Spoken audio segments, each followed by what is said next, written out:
Olá, senhor Aldo Rebelo. É um enorme prazer, uma grande honra o senhor estar conversando aqui com a gente no Papo com Carol.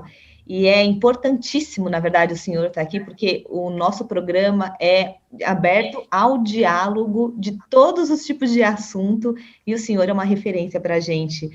Aldo Rebelo, bom, dispensa apresentações, mas esse grande alagoano, foi vereador de São Paulo, mas já foi deputado federal por 6 mandatos, presidente da Câmara dos Deputados, ministro da Secretaria de Coordenação Política e Relações Internacionais, ministro do Estado de Esporte, Ciência e Tecnologia e ministro da Defesa. E por isso, para a Adelinha, para a gente manter o decoro aqui, a gente vai te chamar de ministro, tá bom? Quero te agradecer de coração e já perguntar. Acho que essa pergunta eu não achei ainda uma resposta do senhor aí no que eu andei pesquisando. Por que e quando que o senhor entrou para a política? O que te motivou? Um abraço, Carol, um abraço ao Pradella, um abraço aos nossos internautas. Eu nasci no interior de Alagoas, na roça. Meu pai trabalhava numa fazenda, fui educado numa escola rural. Depois, eu fui estudar num colégio técnico agrícola. E no colégio técnico agrícola, quando eu entrei, ainda no curso primário, com 11 anos, havia uma efervescência política muito grande, era o ano de 1968. E ali eu já me interessei em acompanhar com os alunos mais velhos a política. Depois entrei na universidade, em 1975, no curso de Direito, e fui, além de estudar, me interessei pelo movimento estudantil e fui participar da reorganização dos centros acadêmicos, dos diretórios estudantis. E, para resumir a história, terminei na diretoria da UNE, da União Nacional dos Estudantes, cuja sede ficava em São Paulo. Fui para São Paulo e, em São Paulo, eu, depois que deixei a UNE, trabalhei como jornalista um tempo, fui candidato a vereador em 88, depois fui candidato a deputado federal por São Paulo e fiquei 6 mandatos como deputado, até quando terminou o governo da presidente Dilma, que eu era ministro da Defesa, e me recolhi por um tempo a uma atividade mais como jornalista, que é o que eu estou fazendo hoje, enquanto aguardo o momento para voltar para a política. Seu Aldo, a gente tem uma pergunta aqui que, na verdade, é mais para a gente entender. Eu acho que sempre teve essa polarização, né? Principalmente em tempos de crise, o mundo sempre se polariza. Mas por que hoje em dia está tão complicado a gente dialogar, a gente conversar? Tem essa extrema-direita, essa extrema-esquerda. O senhor acha que isso vai se manter nas próximas eleições? Não, não. O Brasil é um país cujas soluções nos momentos de dificuldade vieram da união de forças e não da fragmentação e não da dispersão. O Brasil é um país, a expressão que eu uso, é das forças heterogêneas. As forças heterogêneas são aquelas que não devem ter necessariamente afinidade ideológica, elas se reúnem em torno de uma causa. Quando os holandeses foram expulsos do Nordeste, o exército que expulsou os holandeses era formado por um batalhão de índios, um batalhão de negros e um batalhão formado pelos fazendeiros de Pernambuco. Foi esse o exército que se uniu para expulsar os holandeses.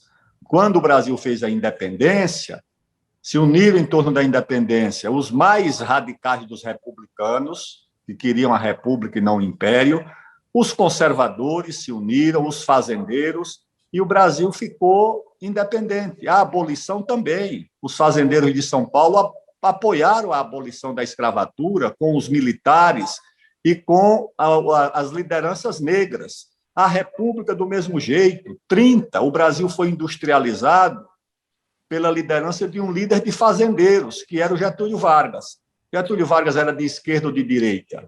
Getúlio Vargas foi combatido pela extrema-direita e pela esquerda. Getúlio Vargas ele tinha como agenda o desenvolvimento do Brasil, a industrialização, a criação de uma legislação social e trabalhista. Então, o Brasil hoje vive, Carol, um processo de desorientação, uma divisão artificial. Dividir o país entre esquerda e direita não resolve os nossos problemas, não explica os nossos problemas. o Brasil tem que se unir em torno de uma agenda que reúna o desenvolvimento, a retomada do crescimento do país, a redução das desigualdades e a garantia da democracia. Isso é o que tem que unir o país. E não você ficar se dividindo por uma questão de comportamento, por uma questão de modismos, que eu acho que interessa a uma parte da sociedade, mas que deixa a imensa maioria à margem e de fora. Ministro, pode perguntar para a Adela, fica à vontade. Não, essa sua explanação não é à toa de tudo essa sua carreira política. Muito iluminada e muito confidencial nesses momentos, onde que eu estava até conversando antes com a Carol, a cara que a política não é cara e coroa, não é igual uma moeda. Você conseguiu, de uma forma muito simplista e refazendo a história das revoluções do Brasil e do mundo, exatamente isso. Essa união de força, parece que o Brasil está sem liderança para conseguir passar isso que você disse para nós. Nós estamos, assim, órfãos de uma liderança de fato. Nós temos mais essas lideranças, como você diz, de modismo. Como que resulta, né? E de um estadista, né, para dela. A gente busca um estadista de verdade.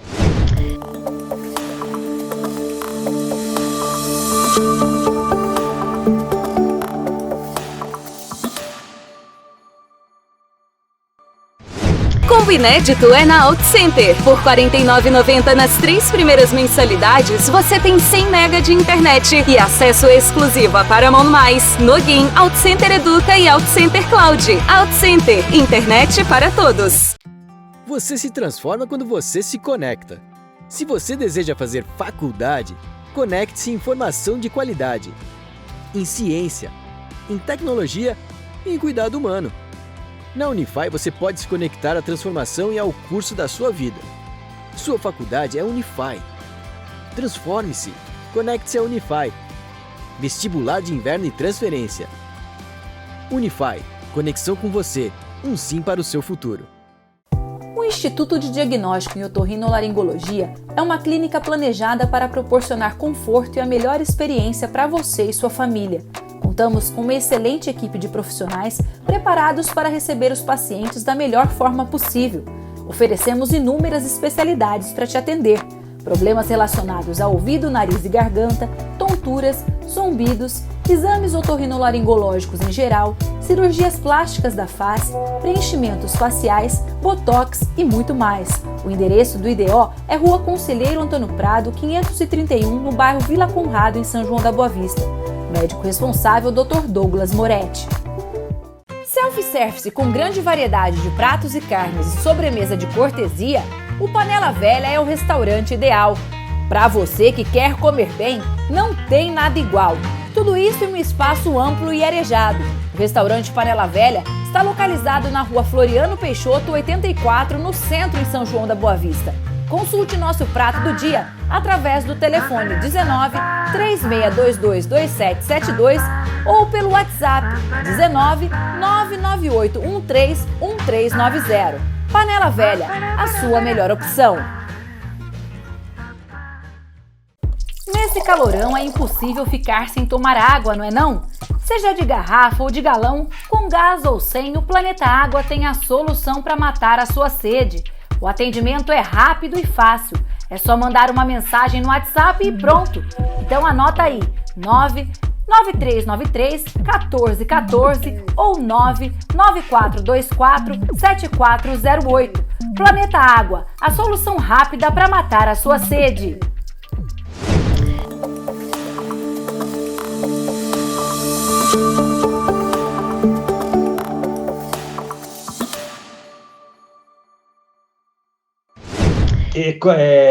Também, ainda dando continuidade a esse seu argumento muito iluminado, muito lúcido, o que é preciso fazer? Porque nós não temos a liderança, um líder, um estadista, nós estamos carentes disso.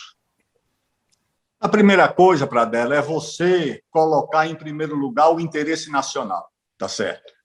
Não adianta você dizer que o país está em primeiro lugar e agir de outra forma, e agir para dividir o país. você tem que dizer que o país está em primeiro lugar, o interesse nacional está em primeiro lugar e agir de acordo com esse pensamento.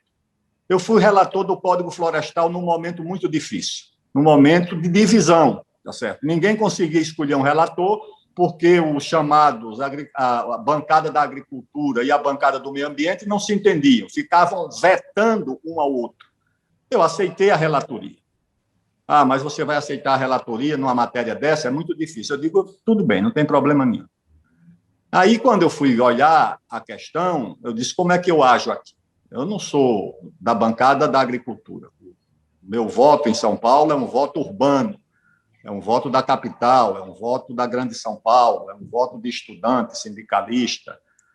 Mas eu digo, eu vou agir de acordo com o interesse nacional. Eu não vou olhar para um agricultor e perguntar em quem ele vota, me perguntar o que é que ele pensa. Eu vou perguntar se o que ele faz é importante para o país. É essa a pergunta que eu tenho que fazer. E fiz, no meio de uma disputa muito grande, de ameaça de ONGs, de perseguição, as ONGs querendo impedir os debates, tumultuando, ameaçando os deputados, dizendo que iam dar prêmio de motosserra, tudo isso nós enfrentamos, mas eu enfrentei, eu digo, não, eu vou fazer uma lei para proteger o meio ambiente, para proteger a agricultura, porque é isso que interessa ao Brasil. O Brasil não pode fazer uma opção pelo meio ambiente sem a agricultura, e não pode fazer uma opção pela agricultura sem o meio ambiente. Pode ser que tenha quem possa fazer essa opção. O país não pode fazer essa opção. Então, eu fiz o relatório protegendo o meio ambiente, é a lei mais rigorosa do mundo, é uma lei muito dura para os agricultores, mas, pelo menos, eles passaram a ter um marco que desse segurança jurídica, passaram a ter isso. Tanto é que eles não entraram na justiça contra o código, as ONGs entraram, os ambientalistas entraram. Mas aí, quando foi para a votação, o trabalho que eu fiz, com mais de 200 audiências públicas, visitei o Brasil inteiro, de Corumbá a Itaqui, no Rio Grande do Sul, ao semiárido nordestino, ao interior de São Paulo, de Minas Gerais, em todo canto eu fiz audiência para ouvir. Quando foi votar, eu reuni 460 votos no meu relatório. Votaram contra apenas 63 deputados, esses mais extremistas. A imensa maioria votou comigo. Mas votou por quê? Porque eu acho que consegui convencer que o interesse nacional estava ali representado. Então, é o interesse nacional. Você não pode olhar para uma pessoa e dizer o seguinte, não, ela é contra ou a favor tal opinião, ela é contra ou a favor essa política, ou de raça, ou de gênero, ou de comportamento. Não, você tem que perguntar o que é que ela interessa ao Brasil, se a atividade dela interessa ao país, e se a atividade dela deve ser protegida, deve ser defendida. Aí você consegue um entendimento mais amplo. Se você for se guiar apenas pelas suas posições políticas e ideológicas, você vai entrar num processo de fragmentação que não tem fim, porque nisso até os partidos são divididos, tá certo? Até as famílias se dividem. Se você for colocar numa mesa, reúna a sua família, e for discutir um tema como o aborto, por exemplo, vai ter gente contra e gente a favor, na mesa de casa. Vai ter um menino, uma menina, a mãe, a avó, o tio, a tia, o primo. Cada um vai ter uma opinião. Então, você vai dividir o país a partir de uma coisa dessa? Não, você tem que unir o país em torno do que é fundamental. Essa é que é a minha opinião. Ultimamente, os grupos de WhatsApp das famílias estão meio prejudicados mesmo, viu, ministro? E eu falo, olha, o que o senhor falou é muito importante, porque eu sou de família de produtores rurais, e eu sei da importância desse código, e olha, assina embaixo, que é a lei mais rigorosa do mundo, graças a Deus, porque nós produzimos com sustentabilidade, com viabilidade econômica, e eu ainda acho que as nossas leis nos tornou a agricultura mais tecnológica do mundo. Aqui é incrível, você se apaixona quando você conhece a agricultura brasileira. E é um tema que eu queria perguntar para o senhor. Nessa questão de polarização, a agricultura, o meio ambiente foi o foco, né? E a gente tem só praticamente, claro que tem erros, mas tem muitas coisas boas para mostrar. O senhor acha que a comunicação do governo acabou indo para um tom um pouco agressivo e acabou apagando o que a gente realmente tem de bom? Ou o senhor acha que é uma maneira de começar a se mostrar? Como o senhor enxerga a comunicação em relação à nossa produção agropecuária? Eu acho lamentável. Eu sempre discuto com meus amigos, alguns deles, inclusive, que estão no governo. Eu acho que o Brasil paga um preço grande por não informar, não explicar para o Brasil, em primeiro lugar, porque essa questão da agricultura mesmo e da Amazônia, os erros começam pela nossa própria imprensa. A mídia de São Paulo e do Rio eu conheço de perto, eu sou jornalista. Quando quer saber sobre a agricultura e sobre a Amazônia, ao invés de perguntar para um agricultor, ao invés de perguntar para um pesquisador da Amazônia, eles vão na Faria Lima, atravessam a rua, entram no escritório de uma ONG que tem uma sede na Europa ou nos Estados Unidos e um escritório em São Paulo, que se você mostrar a Amazônia no mapa, eles não sabem nem onde fica. E o que sai na Folha de São Paulo, no Valor Econômico, no Globo, é o quê? É a opinião das ONGs sobre a Amazônia e sobre a agricultura. É uma versão. E quando você tem na Amazônia vários pesquisadores, historiadores, que explicam o que é a Amazônia para o Brasil e para o mundo. Agora, o governo se comunica mal, é um governo de falsos amigos e de falsos inimigos. Eles acham que os amigos deles são os europeus e os americanos, e os inimigos são os chineses, os russos, a Índia, quando, na verdade, esses seriam os nossos parceiros. A China é o maior parceiro comercial do Brasil, mas vive sendo agredida, muitas vezes pelo próprio presidente, pela família do presidente, pelo ministro das Relações Exteriores. A Europa é que vive ameaçando com sanções o Brasil, a Europa e os Estados Unidos é que vive ameaçando o Brasil, mas, às vezes, o governo acha que esses são os nossos amigos por causa da questão da civilização ocidental, ou seja, nem da civilização ocidental eles nos consideram. Nós somos latinos para esse pessoal. Entendeu? Civilização ocidental é Estados Unidos, Europa Ocidental e, no máximo, Canadá, Austrália, Nova Zelândia. Nós não somos parte da civilização ocidental para eles. E nós ficamos nessa ilusão, achamos que eles são os nossos amigos. Nós devemos procurar viver em paz com esse povo todo, mas sabendo que ali tem interesses que não são os nossos. E um dos interesses é a Amazônia. Tem problemas na Amazônia, Carol? Tem crimes ambientais? Tem, mas é uma coisa residual. É uma coisa residual. Você não pode dizer que a agricultura da Amazônia e a pecuária da Amazônia são atividades criminosas, porque mais de 91%, se tiver, de criminoso, é muito ali, é gente que trabalha com responsabilidade. Mas a ideia que passa é que nós temos uma atividade criminosa na Amazônia e nós não sabemos nem nos defender direito, nem explicar direito, nem mostrar que a Amazônia é, de fato, o bioma mais protegido do mundo. Mas nós vamos para o banco dos réus como se estivéssemos num processo de desmatamento irreversível, o que, evidentemente, não é verdade. Os crimes ambientais existem, têm que ser combatidos, mas dizer que a Amazônia está fora de controle, isso não é verdade. Até porque, ministro, no último CAR pôde mostrar isso, né, que o agricultor brasileiro, ele protege, ele segue as regras, e na Amazônia, quem tem uma fazenda, falando de uma forma bem simples, mas quem tem uma fazenda produtora na Amazônia, tem que proteger 80% dessa fazenda, ou seja, ele só pode produzir nos restantes 20%. Aqui no estado de São Paulo, por exemplo, isso já baixa para proteção de 20%, é o inverso, né? Mas isso não existe em lugar nenhum.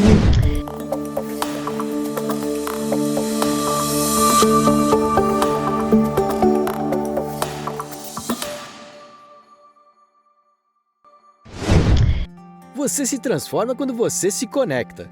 Se você deseja fazer faculdade, conecte-se em informação de qualidade, em ciência, em tecnologia e em cuidado humano. Na Unify você pode se conectar à transformação e ao curso da sua vida. Sua faculdade é Unify. Transforme-se. Conecte-se à Unify. Vestibular de inverno e transferência. Unify. Conexão com você. Um sim para o seu futuro.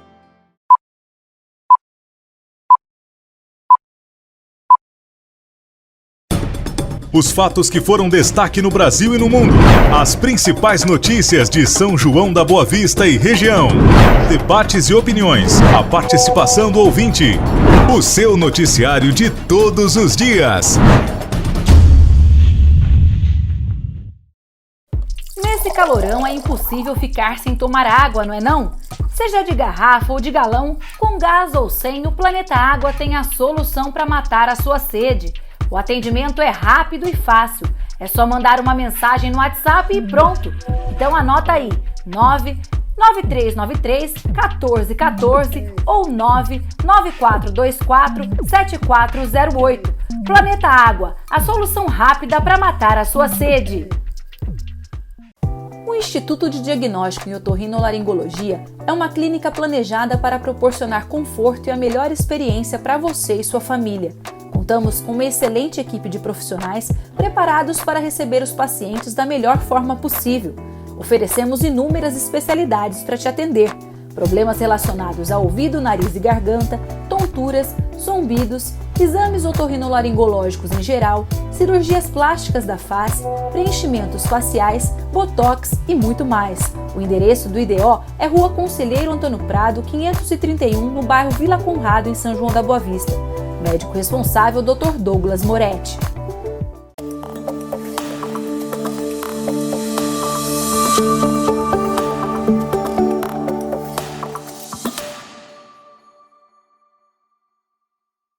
Ministro, eu queria fazer uma pergunta também para o senhor, porque o senhor é conhecido por ser, eu não sei se o termo seria isso, mas nacionalista, de proteção dos produtores brasileiros, enfim, da produção dos trabalhadores brasileiros. Tem nos Estados Unidos aquele movimento que é o Farms Here, Florists There, que é feito por os produtores de milho, que em resumo é o quê? Eles falaram assim para o governo americano, um governo liberal, hein? Governo, em vez de vocês só subsidiarem a gente, por que vocês não investem em instituições brasileiras para travar a produção agropecuária brasileira, já que o Brasil é o nosso principal concorrente aí no agronegócio? Como que o senhor enxerga esse movimento? Eles estão certos, errados, eles estão protegendo deles? A gente tem esse tipo de movimento aqui no Brasil?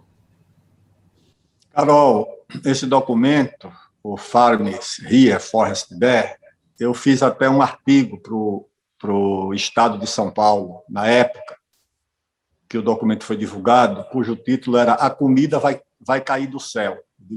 Os americanos não querem concorrente na produção agrícola. O que eles querem é só agricultura nos Estados Unidos, os outros países sem agricultura, e quando a fome aparecer, eles vendem os excedentes para a ONU, para a Cruz Vermelha, para jogar aqueles fardos de comida em cima dos famintos, como fazem na África. Quem quebrou a agricultura africana foi a Europa, com a agricultura subsidiada. Os africanos não puderam concorrer. Quando a África passa fome, os europeus vendem os seus excedentes para a Cruz Vermelha, que bota dentro de um avião, vai nos acampamentos dos famintos e joga os excedentes da comida europeia que a Cruz Vermelha comprou. Essa é a situação ideal para eles. Porque a agricultura americana e europeia, Carol, não é uma atividade de mercado. Aquilo não é atividade de mercado. O agricultor americano e europeu é quase um funcionário público, é quase um empregado do Estado de tanto subsídio que recebe. O europeu não precisa saber qual é a cotação do produto, do grão que ele planta. Por quê? Porque o Tesouro vai garantir o preço para ele. É a vaca mais subsidiada do mundo. Eu escrevi na época um artigo que o subsídio da Europa vai para as vacas. Tem vaca na Holanda duplamente subsidiada. Por quê? Porque eles davam 1.000 euros por ano por vaca para subsidiar, deu uma superpopulação de vacas, porque ninguém abatia uma vaca, porque uma vaca valia por ano uma receita de 1.000 euros, deu uma superpopulação, deu um problema sanitário, aí inverteram o subsídio. Não era mais um subsídio por vaca, era um subsídio por cada vaca que desse baixa. O que é que os holandeses fizeram? Mandaram as vacas para Portugal. Em Portugal, eles estavam dando subsídio para as novas vacas. Então, a mesma vaca recebia subsídio na Holanda porque deu baixa e passou a receber subsídio em Portugal porque deu entrada. Essa é a política europeia, tá certo? É assim que eles mantêm a sua agricultura e a sua pecuária. E o que é que nós incomodamos os americanos e os europeus? Primeiro, incomodamos porque nós temos preço e quantidade para disputar mercado com eles. Então, nós começamos a tirar mercado deles. Segundo, com os nossos preços, nós seguramos ou derrubamos o preço médio mundial dos grãos e da proteína. Esse já foi um segundo prejuízo para eles, tá certo? Porque, além de ocupar o mercado deles, nós derrubamos os preços com a nossa oferta. Qual foi o terceiro prejuízo, Carol, que eles tiveram, assim, que eles contabilizam com a nossa entrada? Tiveram que aumentar o subsídio, tá certo? Então, eles olharam e disseram, olha, tem que segurar os brasileiros. Como é que segura? Segura com uma legislação ambiental muito dura, que é uma espécie de tributo ambiental. É uma espécie de tributo, de imposição não tarifária sobre o agricultor brasileiro. E como é que faz isso? Uma pressão internacional. Financia essas ONGs, estão elas aí pululando, tratando de agricultura. O Nordeste passa fome, sede no sertão. Você não vê uma multinacional dessa, uma ONG estrangeira dessa interessada no drama dos nordestinos, interessado na poluição do Tietê, que envenena a grande São Paulo. Ninguém se interessa por isso. É a Amazônia e a agricultura. Então, na verdade, é uma coisa subsidiada também. É uma política, não é que não tenha problema ambiental, não é que não tenha problema na Amazônia, isso tudo existe. Mas o outro aspecto é comercial, é o aspecto da disputa de mercado, que muitas vezes o Brasil e a mídia, principalmente do Sul e do Sudeste, não compreende, e muitas vezes os governos brasileiros se comunicam e explicam de forma muito deficiente. Ministro, nós debatemos agora o macro, que é Amazonas, em relação ao mundo. Então, o governador Franco Montoro falava que a gente tem que tomar conta do nosso quintal. Primeiro, antes, até temos que tomar conta da nossa rua, para depois tomar conta do município, para depois tomar conta do Estado e o Brasil. Então, eu vou seguindo a tese do saudoso Franco Montoro, eu quero falar um pouco do nosso quintal, ou seja, do município igual São João da Boa Vista, igual a nossa região, que são municípios, o senhor até conhece a nossa região, e nós temos aqui, falando de São João da Boa Vista, segundo a lupa do Ministério da Secretaria de Agricultura, cerca de 2.000 propriedades rurais que não têm familiares e que nunca foi colocado luz para essas pessoas poderem produzir e autossustentar. Então, o que acontece? A gente tem pessoas aqui, pequenos agricultores que querem ter um sim no selo de qualidade, que querem produzir um morango, que querem produzir uma pequena agricultura, mas não tem um subsídio, não tem uma luz para eles. Se fala na Amazonas, se fala no macro e esquece desse pequeno. Diante desse quadro, o que se pode fazer para esse pequeno agricultor, para esse pequeno pecuarista, porque o êxito rural está cada dia que passa acontecendo mais aqui na nossa região. Se arrenda a terra para plantar uma cana, ele tem aquele lucrinho no final do ano, e o alimento, agora há pouco saiu aqui, no valor econômico, nesse instante, deu um plink aqui, os insumos de alimentos caiu em torno de 5% no Brasil, por incrível que pareça. O que se pode fazer, essa política, para esse pequeno agricultor que, embora existam vários programas, né, de agricultura familiar, programas como, deixa eu dar uma olhadinha aqui, que eu até fiz questão de levantar, né, o PRONAF, tem o Programa Nacional de Crédito Fundiário, enfim, mas não chega para esse pequeno agricultor. Qual é a receita para isso acontecer?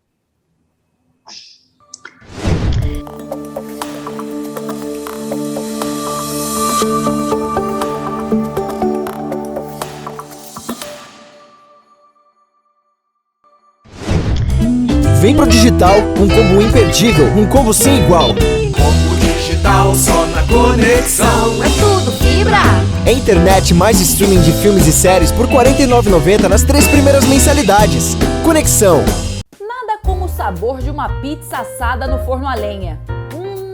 Acompanhada de um chopp Brahma gelado, é ainda melhor. E não é só isso.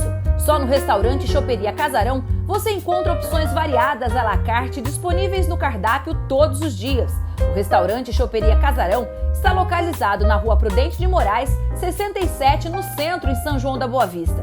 Você também pode receber as delícias do Casarão na sua casa. É só ligar 19 3633 4426 ou pedir via WhatsApp 19 98458 0594. Vem pro Casarão! Você se transforma quando você se conecta. Se você deseja fazer faculdade, conecte-se em informação de qualidade, em ciência, em tecnologia e em cuidado humano. Na Unify você pode se conectar à transformação e ao curso da sua vida. Sua faculdade é Unify. Transforme-se. Conecte-se à Unify. Vestibular de inverno e transferência. Unify. Conexão com você. Um sim para o seu futuro. Nesse calorão é impossível ficar sem tomar água, não é não? Seja de garrafa ou de galão, com gás ou sem, o Planeta Água tem a solução para matar a sua sede. O atendimento é rápido e fácil. É só mandar uma mensagem no WhatsApp e pronto. Então anota aí, 99393 1414 ou 99424 7408.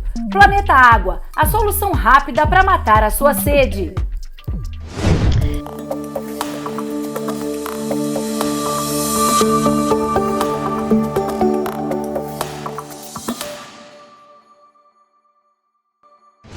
Primeiro, Pradella, vamos dimensionar o papel da agricultura familiar, da pequena propriedade e da pequena agricultura no mundo. Certo? Na Europa é o que prevalece, é a pequena agricultura que é responsável pela produção da maior parte da uva, na Itália, na França, na Suíça e em outros países, a pequena agricultura. E a pequena agricultura também tem uma grande tradição no Brasil. Só que a pequena agricultura, ela depende. Geralmente, as terras não são uniformes, nem todos têm uma terra de boa qualidade. Então, você precisa, em primeiro lugar, de extensão rural, que no Brasil nós estamos acabando com a extensão rural. O trabalhador precisa ser orientado, o conhecimento técnico nem sempre chega ao pequeno produtor.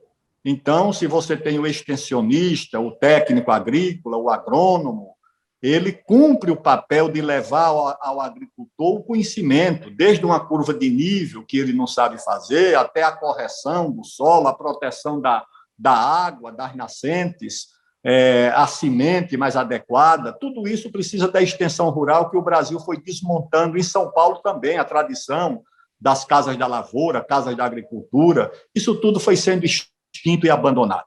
A segunda questão é o crédito. Se o grande agricultor precisa de crédito, o pequeno agricultor, esse é que precisa mais. Aliás, o crédito no Brasil, o sistema bancário no Brasil, teve origem no crédito rural. Toda cidadezinha, minha cidadezinha lá no interior de Alagoas, tinha o seu banco, era uma cooperativa de crédito, mas chamava de banco, as pessoas queriam dar o nome de banco. Era Banco de Crédito Rural, Banco da Lavoura. Quantos bancos da lavoura existiram no Brasil? Banco da lavoura e da indústria e da lavoura, porque o crédito aliás, foi a cooperativa de crédito, o Banco da Agricultura em São Paulo, que permitiu a industrialização de São Paulo. Foi o excedente do café. O café precisava de crédito não só para a produção, mas também para a comercialização. Então, em torno do café, criou-se um robusto sistema financeiro, que era para dar crédito para produzir e para comercializar. O excedente que os fazendeiros deixavam ali foi o que fez a industrialização de São Paulo. Foi a partir do excedente criado pela agricultura.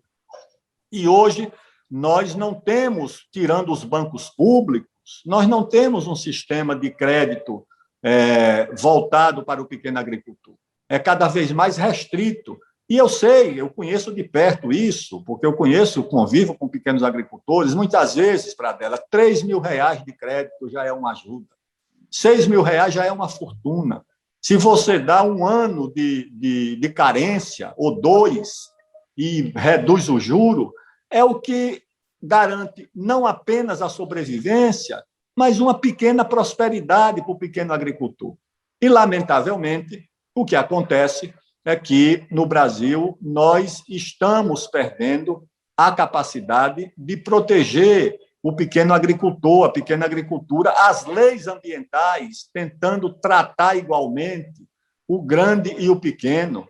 Eu vi aí nessa região da fronteira de Minas com São Paulo, em Guaxupé, em outras cidades, essa agricultura de topo de morro, principalmente o café, é a pequena agricultura. O topo de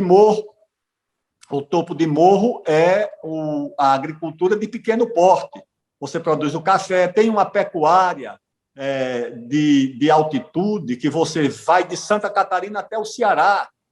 Eles queriam proibir essa pecuária por causa da declividade, ou seja, um monte de equívocos. Então, você precisa que a legislação ambiental faça essa diferença, você não pode fazer exigências, você fazer ao pequeno o queijo de Minas, que muitas vezes é um queijo artesanal, você vai exigir que tenha equipamentos e profissionais como uma grande produtora de queijo, você inviabiliza, ele para, tem 8, 10, 15 vaquinhas para tirar leite. Você quer que ele tenha um agrônomo, um veterinário, um farmacêutico, um biólogo, um botânico, um equipamento de refrigeração de R$600 mil, aí ele não vai cumprir. Então, você tem que ter esse tratamento desigual aos desiguais. E o pequeno agricultor precisa ser protegido com crédito, com extensão e com distinção, inclusive, nas regras ambientais que o país adota, que foi o que nós procuramos fazer no Código Florestal. Ótimo. E exatamente, Carol, dando continuidade, você comentou sobre as altitudes, né? São João da Boa Vista é privilegiada, a região nossa, de ter altitude de 1.300 metros. E eu ontem, conversando, sabendo desse nosso papo, conversando com pessoas que abandonaram a produção de pêssego, estão abandonando a produção de mussarela de búfala, estão abandonando várias produções justamente baseado no que você explanou. É preciso de uma série de documentos, uma série de exigências que faz com que inviabiliza. Aí acontece o êxodo rural, aí acontece que o Brasil não produz como acontece na Europa desses pequenos produtores. Sem dúvida, eu acho que é um ponto essencial aí que o senhor colocou, porque a gente fala muito da necessidade de dar cursos técnicos, enfim, para os produtores rurais, mas e o crédito, né? Como que ele vai fazer? E as regras? Acho que o senhor deu um tripé extremamente importante aí. Agora, para finalizar, que a gente está finalizando a nossa entrevista aqui, vou te pedir uma pergunta de $1 milhão. A gente fez, acho que um cenário maravilhoso aqui do Brasil, foi realmente uma aula, assim, ouvir do senhor isso. Mas agora, na situação que o país está, nessa crise, acho que a agricultura se tornou ainda mais importante, mas pensando no Brasil como um todo, a pobreza aumentou, a carência aumentou como um todo. Qual seria um projeto interessante para a próxima eleição presidencial? Aí, pensando em tudo, indústria, comércio, como que a gente retoma o nosso país? É a pergunta de $1 milhão. Carol, eu creio que o Brasil precisa reunir amplas forças sociais, econômicas, políticas, em torno de uma agenda. Você não vai reunir em torno de partidos, em torno de ideologias, principalmente que tratem do comportamento, não vai. Vai reunir em torno de uma agenda de interesse nacional. E uma agenda, inclusive, compacta, com 3 pontos. Qual é o primeiro ponto dessa agenda? De unir amplas forças para governar o Brasil. É a retomada do desenvolvimento, a retomada do crescimento da economia. Sem crescimento, não tem solução para o Brasil. Eu fui ministro de 4 pastas, fui presidente da Câmara, eu aprendi uma coisa, pelo menos. Quando o país cresce, você tem dinheiro para tudo ou para quase tudo. Quando o país não cresce, você não tem dinheiro para nada. Não tem dinheiro a União, o governo federal, não tem dinheiro o Estado, não tem dinheiro o município, ninguém tem dinheiro para nada. Está aí o resultado. cortando verbas para tudo, para ciência, tecnologia, educação, saúde, porque o país não volta a crescer. A agenda do crescimento é a agenda número 1, é a agenda prioritária do Brasil. Qual é a segunda agenda, casada com a primeira, apoiada na primeira? A redução das desigualdades. E redução da desigualdade, a desigualdade, inclusive, dentro de certos setores econômicos, como a própria agricultura. Dar condições para o pequeno, mas proteger também o grande, proteger todos, porque o Brasil tem interesse em todos. Melhorar a renda das pessoas. Tem gente que não tem mais dinheiro para comprar o gás, para cozinhar, procurando lenha nas metrópoles, porque não tem mais dinheiro. Não pode acontecer isso no nosso país. Qual é a terceira agenda? A agenda é a de negociar, pactuar o acordo no país. No país, ninguém vai aceitar se submeter à ditadura de ninguém. Nem os de cima vão impor uma ditadura aos de baixo, nem os de baixo vão impor uma ditadura aos de cima. O Brasil já passou por essa experiência, então todo mundo tem que dialogar em torno de quê? Para não virar um diálogo de surdos, em torno do interesse nacional. Quando o interesse nacional prevaleceu, acima dos interesses corporativos, dos interesses segmentados, o interesse de todos foi contemplado. Eu acho que essa deve ser a nossa agenda. Unir o país e não dividir, fragmentar. Você pode ganhar o governo dividindo o país? Pode, mas não vai poder governar o país dividindo o país. Ministro, olha, não tenho nem como te agradecer, foi realmente uma honra ter o senhor aqui com a gente, foi uma aula, e o Papo com Carol é isso aí, né, Pradella? É a gente ouvir e aprender muito e dialogar, então eu quero te agradecer de coração pelo seu tempo e contar aqui com a gente, com o nosso canal e com o que for possível, para a gente difundir essa mensagem que o senhor passou de união, de prosperidade, que eu acho que é o caminho que a gente tem que seguir. Eu agradeço demais o senhor e ficamos por aqui. É isso aí, né, Pradella? De fato, uma aula, Carol. É um prazer muito grande poder dividir com vocês esse papo tão gostoso e tão instrutivo. Até a próxima, Carol.